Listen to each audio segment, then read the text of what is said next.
মাত্র ৩২,০০০ টাকায় Infinix note 50 প্রোতে এমন কিছু ফিচার তারা অ্যাড করেছে যেটা আপনি ৪০ থেকে ৫০,০০০ টাকার ফোনেও পাবেন না।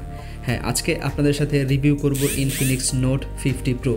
এই ফোনটা একটা জাদুর বাক্স বলা হলেও চলে, কারণ মাত্র ৩২,০০০ টাকায় আসলে যে ফিচারগুলো আপনি ইনফিনিক্স নোট 50 প্রোতে পাবেন সেটা আপনি ভিডিও শুরুতে যেটা বললাম ৪০ থেকে ৫০,০০০ টাকার ফোনেও এগুলো থাকছে না।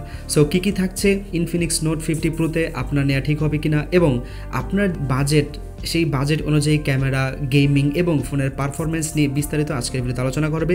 শেষ পর্যন্ত দেখতে হবে ভিডিওটি যদি আপনি ফুল রিভিউ জানতে চান এবং এই ফোনটি আপনার কিনা ঠিক হবে কিনা। সো চলেন মূল ভিডিওতে এন্টার করা যাক। প্রথমে কথা বলা যাক ফোনটির ডিজাইন নিয়ে।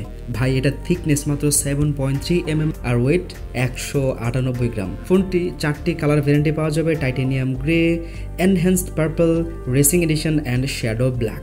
এবার আমরা কথা বলবো ফোনের পারফরমেন্স বা ভিতরে কি দেওয়া আছে সেটা নিয়ে। ফোনটির অপারেটিং সিস্টেম হিসেবে ব্যবহার করা হয়েছে অ্যান্ড্রয়েড 15 এবং XOS 15।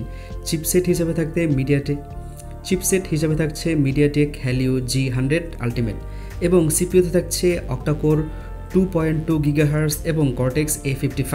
সিপিইউতে ম্যালি G57 MC2।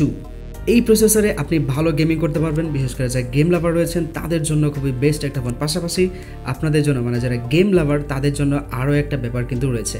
এবার আসুন আমরা ডিসপ্লে নিয়ে একটু কথা বলি। হ্যাঁ, এটাতে ব্যবহার করেছে 6.7 ইঞ্চির ফুল HD plus AMOLED display, pixel density 993 ppi, protection হিসাবে গরিলা গ্লাস রয়েছে, মাল্টিটাস্কিংয়ের সুবিধা এবং ব্রাইটনেস হচ্ছে 1300 নিটস, অর্থাৎ আপনি সানলাইটেও ভালো একটা ব্রাইটনেস পাবেন, আপনার কোনো ধরনের সমস্যা হবে না। মানে আমরা যখন ফোনটা একটা হেভি লাইটে ইউজ করব তখন আপনি ফোনটাকে অনেক ভালোভাবে অপারেট করতে পারবেন। এবং গেম লাভারদের জন্য যেটা বলছিলাম সেটা হচ্ছে 144 রিফ্রেশ রেট দেওয়া হয়েছে, যেখানে আমরা 90 এবং 120 অ্যাকসেপ্ট করি এই ধরনের ফোনে, বাট এই দিক থেকে ইনফিনিক্স একটু আগায় আছে। এইবারে কথা বলা যাক ফোনের ক্যামেরা নিয়ে। প্রাইমারি হচ্ছে 50 মেগাপিক্সেল এবং এখানে রয়েছে ultra wide angle 8 megapixel ultra wide angle. Front camera থাকছে 32 মেগাপিক্সেল আলট্রা ওয়াইড অ্যাঙ্গেল।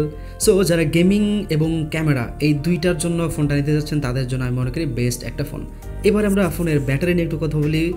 এতে ব্যবহার করা হয়েছে 5200 mAh এর ব্যাটারি এবং 30 ওয়াটের ওয়্যারলেস ম্যাগনেটিক চার্জার এবং 90 ওয়াটের একটি আপনি ওয়্যার্ড চার্জার পাবেন, যেটা 100% চার্জ করতে পারবেন মাত্র 38 মিনিটে।